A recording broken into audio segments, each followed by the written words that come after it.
Bonjour à toutes et à tous et bienvenue sur Vox Africa. Je suis Fanny Wegscheider. Votre point quotidien sur l'actualité africaine et internationale, c'est tout de suite dans Vox Flash.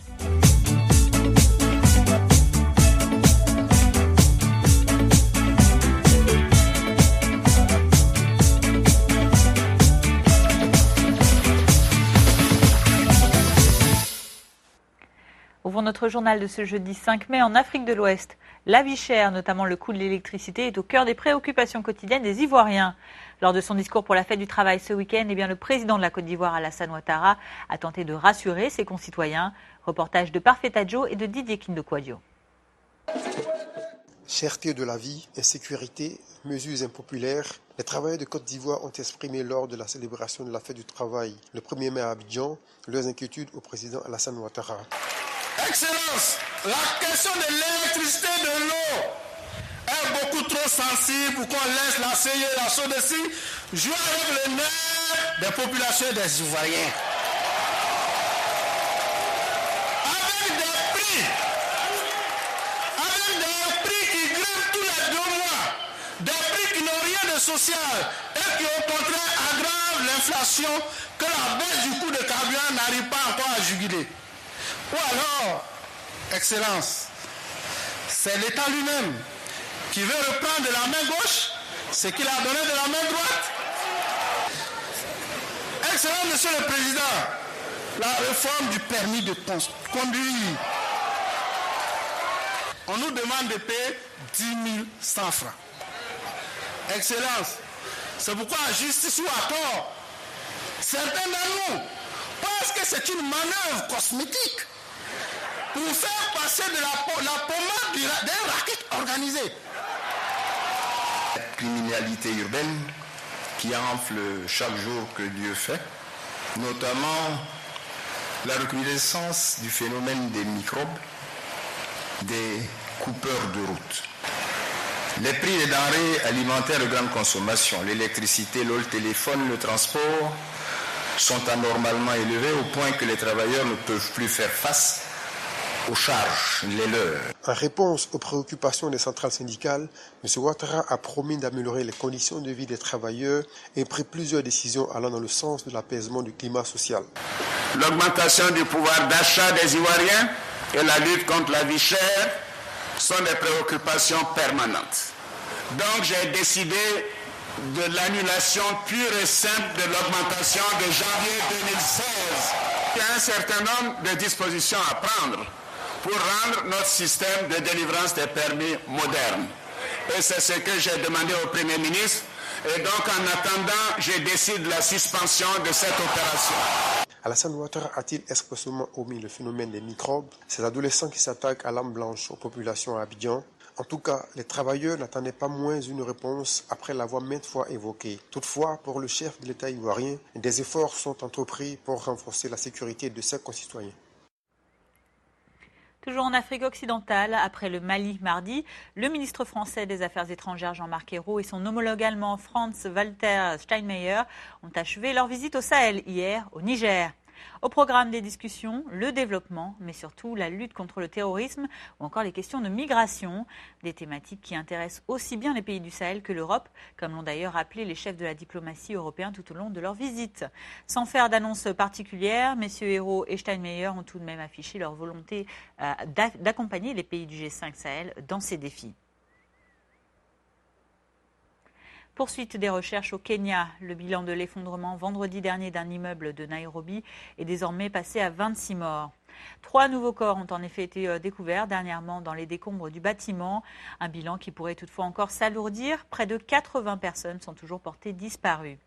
Malgré tout, plusieurs personnes ont survécu à la catastrophe, soit par leurs propres moyens, soit grâce aux recherches acharnées des secouristes. C'est notamment le cas d'un bébé de 7 mois extirpé vivant des ruines mardi. Sa mère a quant à elle été retrouvée morte. Les survivants, dont certains blessés, sont pris en charge par la Croix-Rouge kenyane.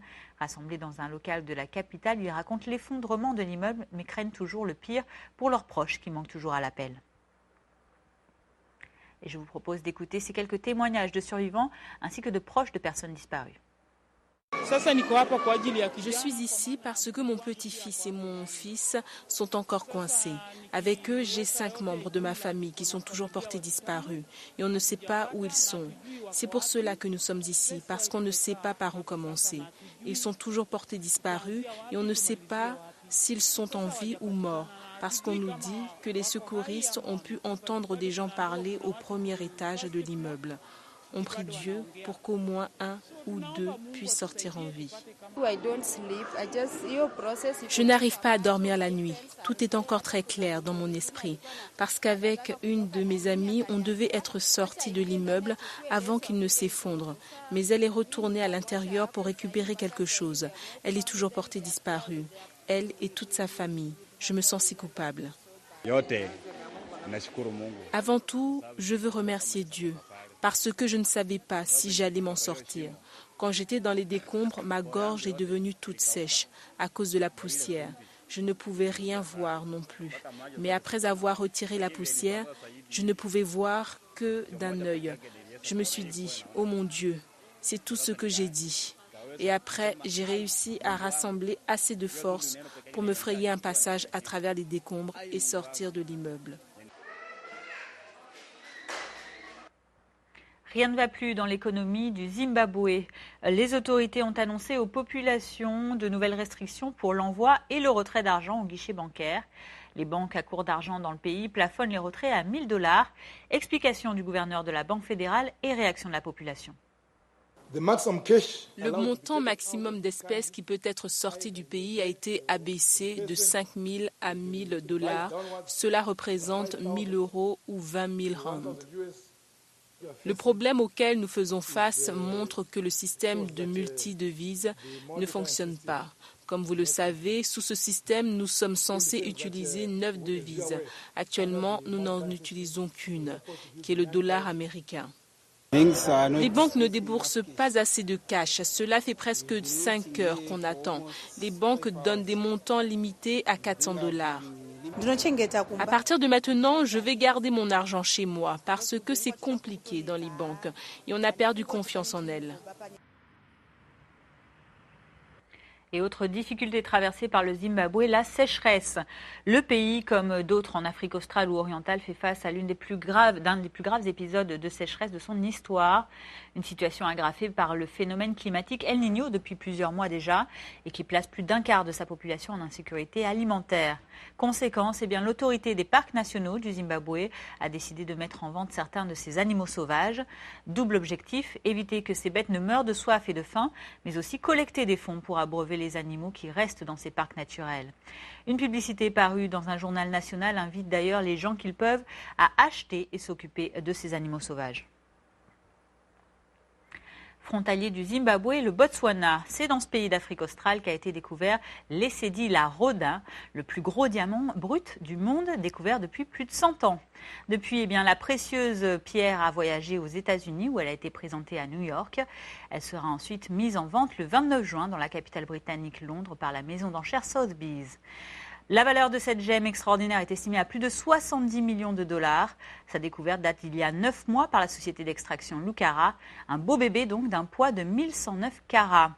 Avant de rejoindre Londres, le diamant reste exposé à New York jusqu'à dimanche. Il passera ensuite à Anvers, fief belge du diamant.